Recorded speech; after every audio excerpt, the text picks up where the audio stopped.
আপনি দেখছেন এই মুহূর্তে N A stock Bangla YouTube channel. জানিয়ে দেব আজকের বিশেষ খবর।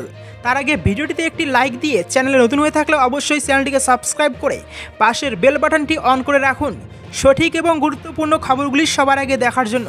আর আপনি কোন জেলা থেকে দেখছেন আপনার জেলার নামটি অবশ্যই কমেন্ট করে জানিয়ে দেবেন। রেগে লাল মমতা, এবার বিরাট সিদ্ধান্ত মুখ্যমন্ত্রীর, ভয়ে কাঁপছেন সরকারি কর্মীরা। একদিকে যেমন একাধিক ভাতা বেতন বৃদ্ধি করে সরকারি কর্মীদের খুশি করেছে রাজ্য, তেমনই শুরু হয়েছে কড়াকড়িও। লোকসভা ভোটের পর ভেতরকার খবর কিভাবে বাইরে চলে যাচ্ছে সেই নিয়ে নবান্নের কর্মীদের কড়া হুঁশিয়ারি দিয়েছিলেন মুখ্যমন্ত্রী মমতা বন্দ্যোপাধ্যায়। এবার সেই ইস্যুতে আরও কড়া তৃণমূল সুপ্রিমো। গত মাসে প্রশাসনিক বৈঠক থেকে এক রাশ ক্ষোভ উগড়ে দিয়েছিলেন মুখ্যমন্ত্রী। ইস্যু ছিল কার মারফত ভেতরকার কথা বাইরে স্প্রেড হচ্ছে। সেই সময় মমতা বন্দ্যোপাধ্যায় নির্দেশ দেন, তার ঘরে ঢুকলে যেমন সবাই মোবাইল বাইরে রেখে ঢোকেন, তেমনি এবার থেকে অর্থ ও স্বরাষ্ট্র দপ্তরে ঢোকার সময়ও বাইরে রেখে ঢুকতে হবে। এতদিন এই কাজ কেউ করতেন না।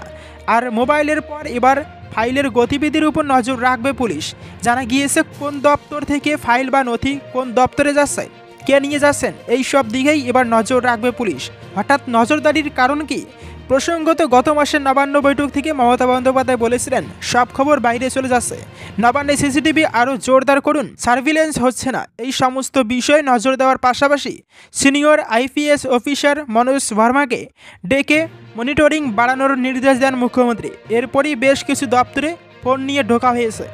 আর এবার সরকারি নথির উপর কড়া নজরদারি রাখবে পুলিশ। সরকারি নথি বেআইনিভাবে বাইরে চলে যাওয়ার বিষয় লাগাম দিতেই মুখ্যমন্ত্রীর কড়াকড়ির পর এমন সিদ্ধান্ত নেওয়া হলো। জানা গিয়েছে প্রয়োজনে কয়েকটি দপ্তরের বাইরে অতিরিক্ত সিসিটিভি ক্যামেরা লাগানো হবে। আপাতত কড়া নজরদারি চলবে স্বরাষ্ট্র, অর্থ এবং স্বাস্থ্য দপ্তরে। ফাইলের গতিবিধিতে পুলিশি নজর রাখবে। তারপর নির্দিষ্ট সময় অন্তর পুলিশ মুখ্যমন্ত্রীর দপ্তরে সেই রিপোর্ট দেবে। আরামবাগে বেশি ভোট পেয়েছে বিজেপি, তবু কিভাবে জিতল টিএমসি, সব তথ্য ফাঁস করলেন শুভেন্দু অধিকারী। এবারের লোকসভা নির্বাচনে বাংলায় কার্যত দাঁড়াতে পারেনি বিজেপি। গতবারের চেয়ে আসন সংখ্যা বাড়ানো তো দূর, উল্টে জেতা আসনও হাতছাড়া হয়েছে পদ্ম শিবিরের। 42টি লোকসভা কেন্দ্রের মধ্যে 29টিতেই জয়ী হয়েছে তৃণমূল। বিজেপির ঝুলিতে এসেছে মাত্র 12টি আসন। যদিও এই রেজাল্ট বাস্তবের প্রতিফলন নয় বলে সুর চড়িয়ে আসছে গেরুয়া শিবির। এবার এক চাঞ্চল্যকর নথি তুলে ধরে শোরগোল ফেলে দিলেন শুভেন্দু অধিকারী। কোথাও ইভিএম বদলানো হয়েছে, কোথাও আবার হয়েছে দেদার ছাপ্পা। শুরু থেকেই একাধিক অভিযোগ এনেছে বিজেপি। আইনি পথে হাঁটার হুঁশিয়ারিও দেওয়া হয়েছে। তবে এবার বিস্ফোরক এক নথি প্রকাশ্যে আনলেন শুভেন্দু অধিকারী। সমাজ মাধ্যমে সেই ছবি শেয়ার করতেই রীতিমতো শোরগোল পড়ে গিয়েছে। আরামবাগ লোকসভা কেন্দ্রের বিজেপির সংগঠন বেশ মজবুত, যদিও এবার সেখানে জিততে পারেনি পদ্ম শিবির। ভোটের ফলাফল ঘোষণার পর শোনা যায় গোষ্ঠীদ্বন্দ্বের কারণেই এখানে পরাজিত হতে হয়েছে বিজেপি প্রার্থী অরূপ কান্তি দিগরকে। মাত্র 6,399 ভোটে জিতে সাংসদ হয়েছেন তৃণমূলের মিতালি বাগ। তবে এবার এই কেন্দ্রের নির্বাচন নিয়েই এক বিস্ফোরক তথ্য তুলে ধরলেন শুভেন্দু অধিকারী। সোমবার সন্ধ্যায় নিজের এক্স হ্যান্ডেলে একটি পোস্ট করেন শুভেন্দু অধিকারী। সেখানে তিনি দাবি করেন অ্যাসিস্ট্যান্ট রিটার্নিং অফিসার ট্যাবুলেশন সিটে যে তথ্য তুলে ধরেছেন সেটা একেবারে উল্টে দেওয়া হয়েছে। হফিলার বিধানসভা অঞ্চলের 236 নম্বর বুথ বলাইবের প্রাথমিক বিদ্যালয় নজরে রয়েছে। বিজেপি নেতার পোস্ট করা একটি নথিতে দেখা যাচ্ছে বিজেপি প্রার্থী এই বুথে 254টি ভোট পেয়েছেন। অন্যদিকে তৃণমূলের ঝুলিতে এসেছে 252টি ভোট। এই তথ্যই আপলোড করে দেওয়া হয়, যা নির্বাচন কমিশনের ওয়েবসাইটে দেখা যায়। তবে সেখানে দেখা যাচ্ছে যে বুথে বিজেপি প্রার্থী 2টি ভোট বেশি পেয়েছিলেন সেখানে তাকে পরাজিত দেখানো হচ্ছে। কমিশনের ওয়েবসাইটে তথ্য বলছে 234 নং বুথে বিজেপির অরূপ কান্তি দিগর 254টি ভোট পেয়েছেন। তবে তৃণমূলের মিতালি বাগ পেয়েছেন 552টি ভোট। শুধু এই একটি নয়, এমন নজির আরও প্রচুর রয়েছে বলে দাবি করেছেন শুভেন্দু। স্বচ্ছভাবে নির্বাচন হলে অরূপ কান্তি জয়ী হতেন বলে দাবি করেছেন নন্দীগ্রামের বিজেপি বিধায়ক। এরপর তৃণমূলকে কড়া আক্রমণ করে শুভেন্দু বলেন একটি রাজনৈতিক দল গণনাকে AROO টেবিল অবধি নজর রাখতে পারে, কোনো কারচুপি হচ্ছে না, কিন্তু সেখান থেকে বেরোনোর পর তো আর কোনো নিয়ন্ত্রণ থাকে না। এখান থেকে বোঝা যাচ্ছে যাদের হাতে নির্বাচন কমিশনের তথ্য আপলোডের দায়িত্ব ছিল তারা বিক্রি হয়ে গিয়েছিলেন। পশ্চিমবঙ্গই একমাত্র রাজ্য যেখানে গণনার পরেও কারচুপি করে ভোটের ফলাফল বদলে দেওয়া সম্ভব। রাজ্যপাল টাটা বাই বাই, বাংলায় দিন ফুরলো বোসের, তথ্য ফাঁস হতেই তোলপাড়। বিগত বেশ কিছুটা সময় ধরে শিরোনামে রয়েছেন রাজ্যপাল সিবি আনন্দ বোস। রাজ্যের শাসক দলের সঙ্গে তার সংঘাতের কথা নতুন কিছু নয়। এখন যেমন ভগবান গোলা এবং বরানগরের দুই জয়ী তৃণমূল বিধায়কের শপথ নিয়ে টানাপোড়েন চলছে, বিষয়টি নিয়ে মুখ্যমন্ত্রী মমতা বন্দ্যোপাধ্যায় অত্যন্ত বিরক্ত বলে খবর। এর মাঝেই সামনে এলো বড় খবর, পশ্চিমবঙ্গের রাজ্যপালের পদ থেকে বোসকে সরিয়ে দেবে দিল্লি। শুরু হয়েছে জল্পনা, অবিলম্বে যাতে রাজ্যপালের পদ থেকে বোসকে সরানো হয় সেটা নাকি ইতিমধ্যে দিল্লিকে ঠাড়ে ঠোড়ে বুঝিয়ে দিয়েছে বাংলা। তবে চমকপ্রদ বিষয় হলো শুধুমাত্র তৃণমূল নয়, রাজ্যপালকে নিয়ে নাকি বঙ্গ বিজেপির একাংশের মনেও বিরক্তির সঞ্চার হয়েছে।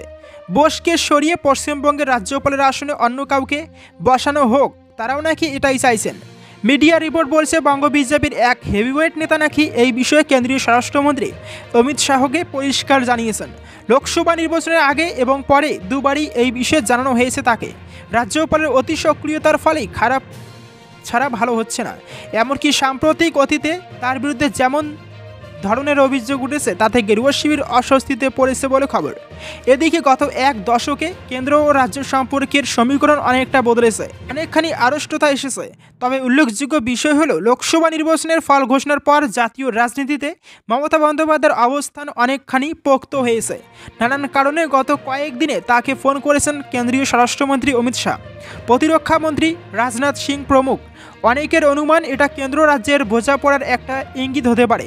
সাম্প্রতিক পরিস্থিতির দিকে নজর রেখে ওয়াকিবল মহলের অনুমান, রাজ্যের শাসক দল এবং বিরোধী দলের একাংশ যেহেতু রাজ্যপালের পদে আর বোসকে চাইছে না, তাই শীঘ্রই এই বিষয়ে কোনো সিদ্ধান্ত নিতে পারে দিল্লি।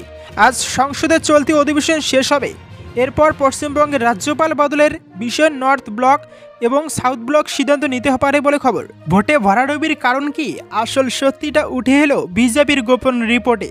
লোকসভা নির্বাচনের চরম ব্যর্থতার কারণ কি, কেন্দ্রীয় নেতাদের রোষ থেকে বাঁচতে উত্তরপ্রদেশের বিজেপি নেতৃত্ব যাবতীয় দায় ঠেললেন কর্মীদের ঘাড়ে।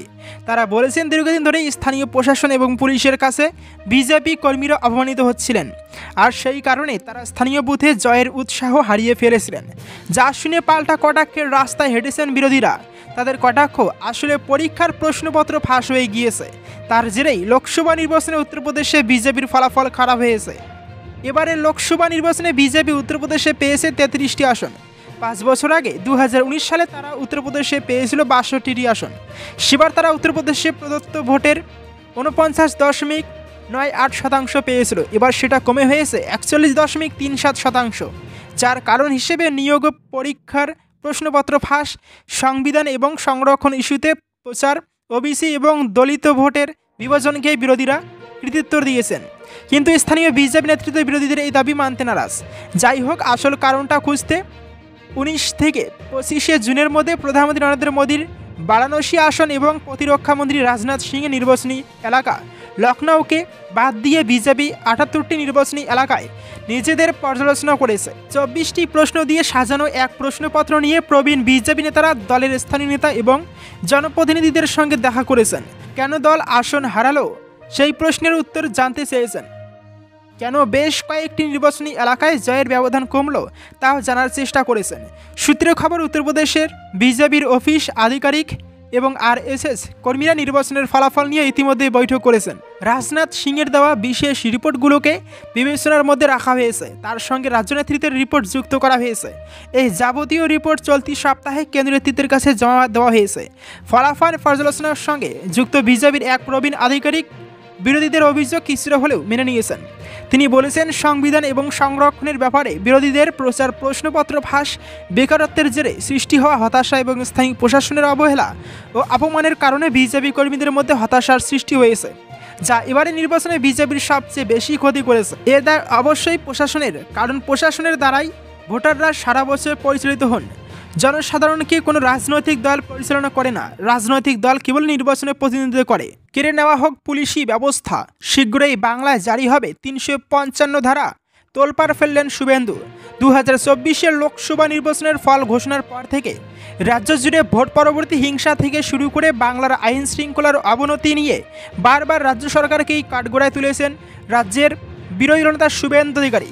এবার বাংলার পরিস্থিতি নিয়ে উদ্বেগ প্রকাশ করে রাজ্যে 355 ধারা জারির দাবিতে আরও একবার সরব হলেন শুভেন্দু, যার জন্য এবার তিনি বাংলার সাংবিধানিক প্রধানের দ্বারস্থ হবেন, যাতে রাজ্যপাল কেন্দ্রের কাছে বাংলায় ৩৫৫ ধারা জারি করার জন্য সুপারিশ করেন। রাজ্যের হাত থেকে পুলিশের দায়িত্ব কেড়ে নেওয়ার দাবিতে এদিন সরব হয়েছিলেন শুভেন্দু অধিকারী। এ প্রসঙ্গে সোমবার সন্ধ্যায় অন ক্যামেরা সাংবাদিকদের বিরোধী বলেন, রাজ্যপালকে বলবো আগামীকাল ফিরে এসে যেন তিনি সরাসরি কেন্দ্রীয় সরকারকে লেখেন পশ্চিমবঙ্গে ৩৫৫ ধারা জারি করার কথা। শুভেন্দু দিন দাবি করেছেন আগামী বিধানসভা নির্বাচন পর্যন্ত রাজ্য সরকারের অর্থনৈতিক ও প্রশাসনিক ক্ষমতা যেমন আছে তেমনই থাকতে দেওয়া হোক, কিন্তু পুলিশি ব্যবস্থার যে দায়িত্ব রাজ্যের হাতে রয়েছে সেটা যেন কেড়ে নেওয়া হয়। বিধানসভার শুভেন্দু অধিকারীর কথায়, মমতা বন্দ্যোপাধ্যায় ২০২১ সালে ভোটে জিতেছেন, ২০২৬ সালে আবার ভোট আসছে, ২০২৬ সাল পর্যন্ত তাকে মুখ্যমন্ত্রী থাকতে দেওয়া হোক। তার অর্থনৈতিক ও প্রশাসনিক ক্ষমতায় হাত দেওয়ার কোনো দরকার নেই, কিন্তু তার কাছ থেকে পুলিশি ব্যবস্থা কেড়ে নেওয়া হোক। সেই সাথে এদিন শুভেন্দু অধিকারীর সংযোজন, এবার সময় এসে গিয়েছে ৩৫৫ ধারার সুপারিশ করে মণিপুরের মতো উপদ্রুত ঘোষণা করে সমস্ত থানাগুলিকে নিয়ে নেওয়া উচিত। পশ্চিমবঙ্গে আইন শৃঙ্খলার পরামর্শদাতা নিয়োগ করে দেওয়া উচিত। শুভেন্দুর মতো একই সুর রাজ্যপাল সিবি আনন্দ বোসের গলাতেও। এদিন দিল্লি থেকেই ভিডিও বার্তায় রাজ্যের আইন শৃঙ্খলা পরিস্থিতি নিয়ে উদ্বেগ প্রকাশ করে রাজ্যপাল বলেছেন, বাংলার রাস্তায় রক্ত স্নান চলছে, বাংলার গ্রামগঞ্জের রাস্তায় মরণ নাচন চলছে। তিনিও এদিন রাজ্যের পুলিশ মন্ত্রী ভূমিকা নিয়েও প্রশ্ন তুলেছেন। যদিও রাজ্যপালকে কটাক্ষ করে পাল্টা জবাবে তৃণমূল নেতা শান্তনু সেন বলেছেন, বিজেপির তল্পিবাহক।